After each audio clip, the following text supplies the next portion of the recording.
Jacob believed in the story of the blood-stained cloak of Joseph. It spoke a big story. Joseph is dead and would no longer play a role in the descendants of Israel. Jacob mourned for Joseph, but little did he know that the bloody cloak was built on lies and deception. On the other hand, Joseph's God-given dreams of the sun, moon, and stars bowing down to him would be nullified in the mind of Jacob and his sons as just confusing memories of hopes that once were. For us who know that there is one who guides the course of time, the dreams were of more significance than a blood-stained cloak. Joseph, by the hand of God, would become as Pharaoh in Egypt, with wealth, prosperity, a wife and children, and as one carrying immense power. God showed that what he says is more important than how Judah and his brothers tried to force what they thought their father's will and testament should really be. The new reality of a bloody garment must have been hard for Jacob. Jacob was named Israel and was given a vision of becoming a firstborn people, the nation of nations, represented by a nation and a company of nations. A double portion was spoken over him by the Malach Yehovah. I'm sure Jacob himself would have had dreams of a great fulfillment to this. The Jewish nation today says this is just about the Jewish nation and the minority of Goyim, nations, that wish to join the Jewish people. That is Israel. Yet I believe that Jacob would have originally understood his bizarre acquisition of two wives as not just happenstance, and would have seen within them one portion of his birthright nation that would likely come from his wife Leah, and the second portion coming from Rachel. When realizing Joseph was alive, Jacob's great vision of the two houses of Israel was revived as he seemed to understand the second portion of the grand Israel vision as being fulfilled in Rachel's child Joseph. In Joseph's seed, Ephraim and Manasseh, Jacob would speak the nation's plural side of the story, as Joseph in glory would revive the second part of Jacob's great vision for what the messenger blessed him to be. In Genesis 48 we read, "And he blessed Joseph and said, God before whom my fathers Abraham and Isaac did walk, the God which fed me all my life long unto this day, the angel which redeemed me from all evil, bless the lads, and let my name be on them, and the name of my fathers, Abraham and Isaac, and let them grow into a multitude in the midst of the earth. And when Joseph saw that his father laid his right hand on the head of Ephraim, it displeased him, and he held up his father's hand to remove it from Ephraim's head unto Manasseh's. And Joseph said unto his father, Not so, my father, for this is the firstborn. Put your right hand upon his head. And his father refused and said, I know it, my son. I know it. He shall become a people and also shall be great. But truly his younger brother shall be greater than he, and his seed shall become a multitude of nations. These were not just idle prophecies. We observe that after the days of Solomon, under the guidance of God, Leah's son Judah would lead a nation on his own, outside of 10 of the other tribes who were aligned in the north.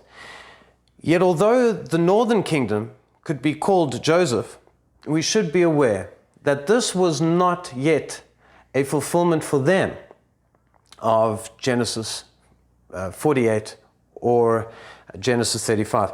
It was but a nation, and Manasseh and Ephraim had not yet guided the other parts of Israel into the reality of nations.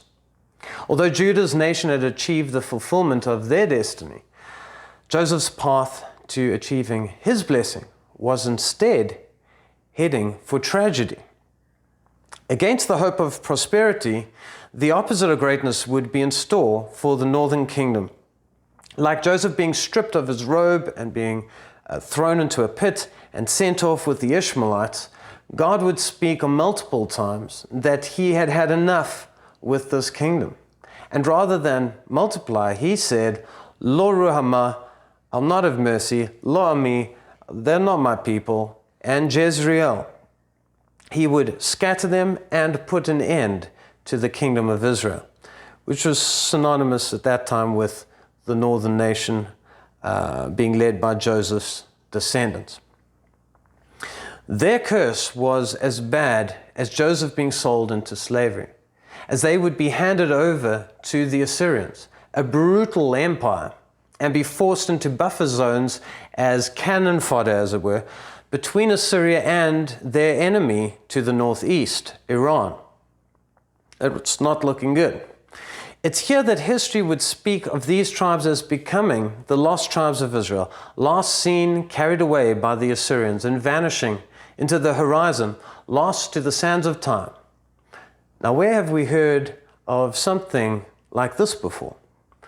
The nation of Joseph being sent into slavery under the yoke of their Neo-Assyrian masters is a bit like Joseph being sent as a slave to Egypt. What do you think? Are the prophecies of nations pipe dreams, and overzealousness on the part of Jacob, and him getting a little too excited when meeting his lost grandkids, the seed of Joseph? The enslavement of the 10 tribes did not look good. However, if you had a portion of seed and you wanted several portions of seed to come from that seed, what would you do? The spiritual laws of our Creator would require that that seed would need to go to the ground and die, should it ever bear much fruit. Thus, do not fear. What seemed like an end is actually going to produce life, because the curse of Jezreel, which means to scatter, can be turned into a blessing, because it can also mean to sow.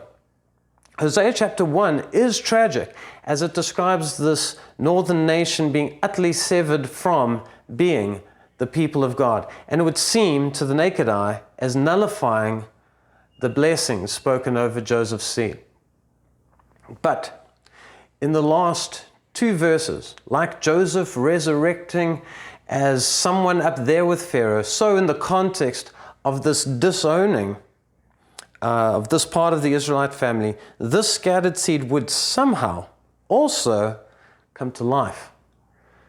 In verse 10 and 11 we read, Yet the number of the children of Israel shall be like the sand of the sea, which cannot be measured or numbered.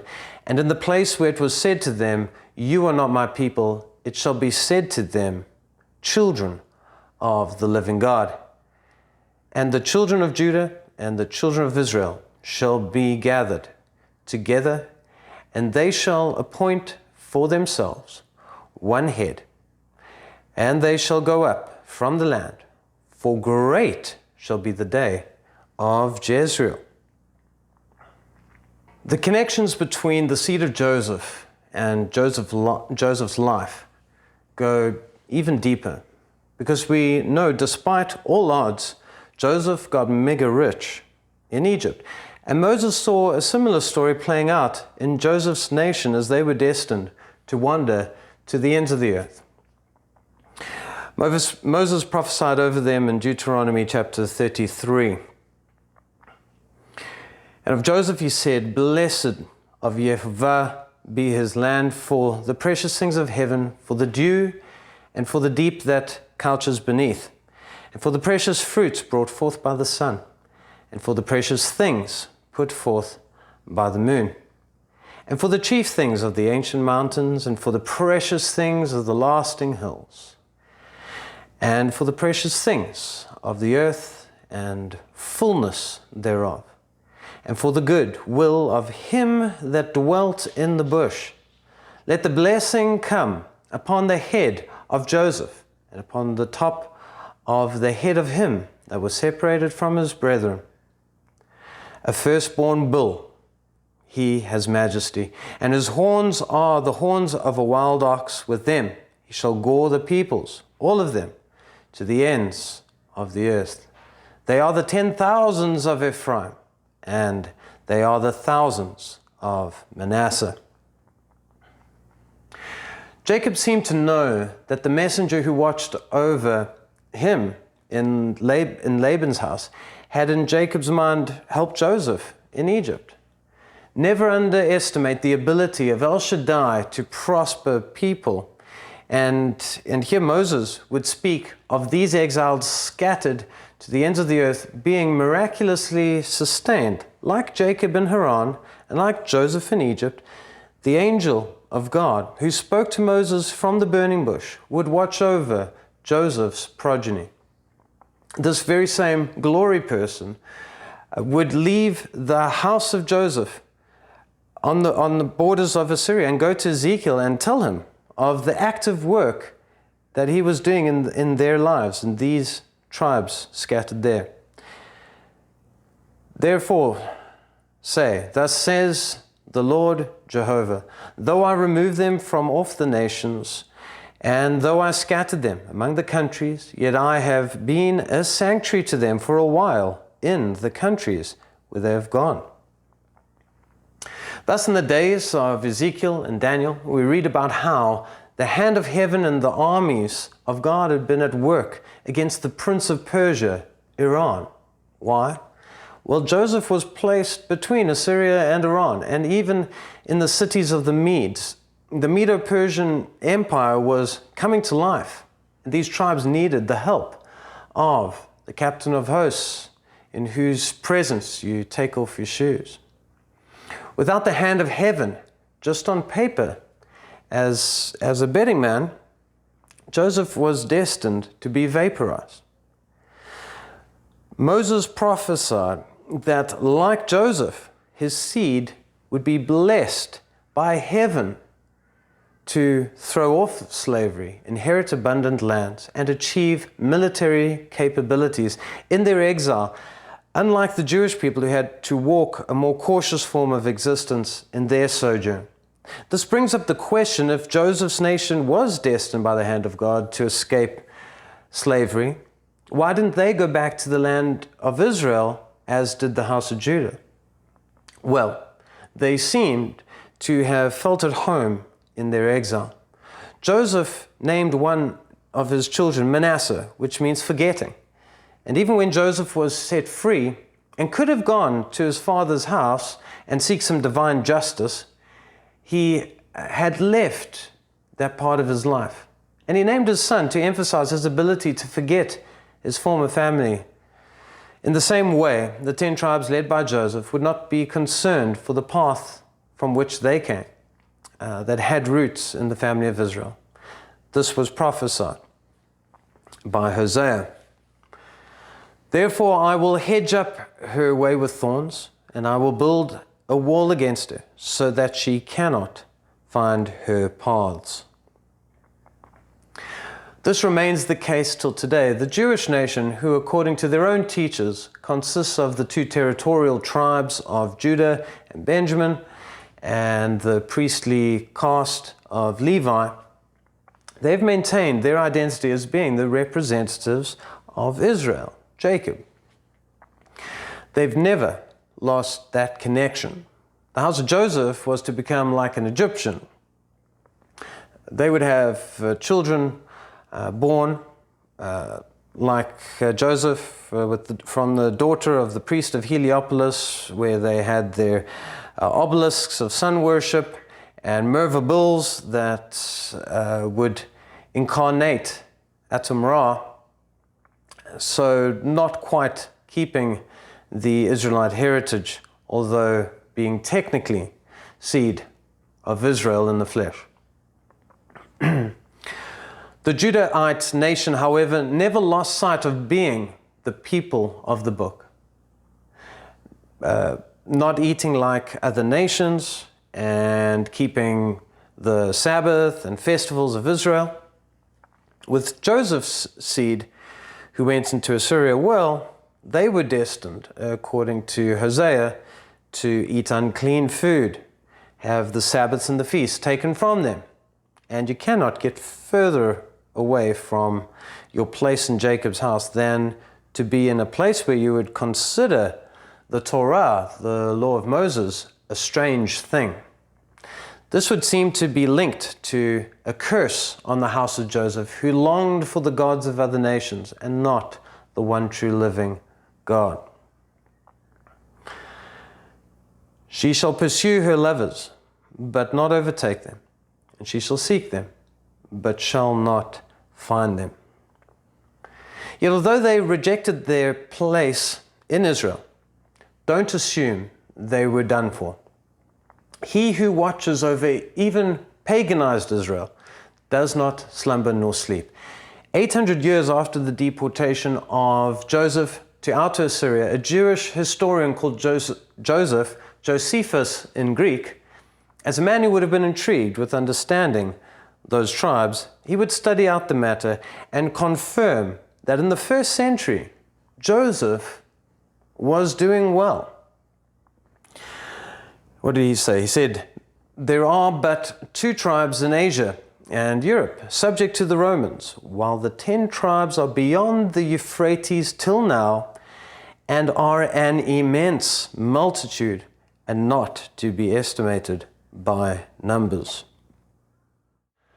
The 10 tribes being led by Joseph had not become some small, insignificant people by the first century. They were not shrinking to the recesses of history, but they were making their mark. Josephus knew that they were not Jews, and the size they had achieved matched Genesis 48, where Jacob said they would become an immense multitude in the midst of the earth. Josephus reestablishes the vision of a portion of Jacob becoming an immense multitude, not to be estimated by numbers. Joseph was thriving. The problem is, we live 2,000 years after Josephus' account. Well, it is just the Jewish people who identify meaningfully as Israel. Zaphnath Paaneah is believed to be dead. Although I try to resurrect Genesis 48, most would say Genesis 48 belongs to the dreams of Joseph. A nice idea, but ancient dead history. Rather, let's spiritually interpret these millions who were an immense multitude north of the Euphrates as the bits and pieces of small numbers of Jewish converts who join the Jewish nation. I'm quite sure that when the boys were trying to comfort their father Jacob after presenting Joseph's garment, they would have said, "Dad, he lives on in his full brother Benjamin. He lives on in our memories that no one can ever take away from us. He lives on wherever his bones may come to rest. And we will honor him when we pass by Rachel's tomb. He is not lost." Yet I'm sure to Jacob these words felt as little comfort, because deep down we know it is just an attempt to try and make Joseph appear alive. One of the greatest tragedies of some forms of Judaism, and certainly Messianic Judaism, is that many of their leaders are content with making up ideas for Joseph that are quite frankly sad and pitiful. According to the prophet Ezekiel in the 37th chapter, Israel's Messiah will be known for one thing: a shepherd of David's flesh who was destined to unite Joseph and those associated with him, and Judah and those associated with him. According to Ezekiel, Joseph's seed was not destined to become Judah's companions, but his dominance and ability to stand alone outside of the Jewish nation is noted. Joseph is not dominated by Judah, no matter what scriptural twistings some may attempt to achieve. There are Jews who would like you to believe that these grand, great, prosperous, and mighty passages are fulfilled in a group known as the B'nai Manasseh. They would like to tell the world that the house of Manasseh is a part of the companions of Judah. Joseph has returned in this tribe of people who have converted to become Jews. Yet, I do not need to explain to you the failure and fraud of such claims. It's an absolute joke. If you believe that in 2006, when 1,700 Manasseites came to live in the Jewish nation, and that this is the fulfillment of Genesis 48 and Ezekiel 37, you make a mockery of the word of God. Yet Jude also says that Joseph's seed Ephraim has also been found. Their B'nai Ephraim is, however, a bit of a letdown. Since the 1980s, about 50 families in Kotha, Redi, Palem have studied Judaism, learned Hebrew, and built an operating synagogue. They celebrate all Jewish holidays and have their own Torah scroll, according to the Washington Post, Washington Times in 2006. Another quote, "Many think the B'nai Ephraim, Jews, are trying to escape poverty and that they want to leave this region of Andhra Pradesh, where 6 successive years of drought and crop failure have driven more than 3,000 peasants into debt and suicide." Are we really to believe that these people pushed the nations to the ends of the earth like a bull and an ox? What is important is to let the greatness of the prophecies speak for themselves and make sense.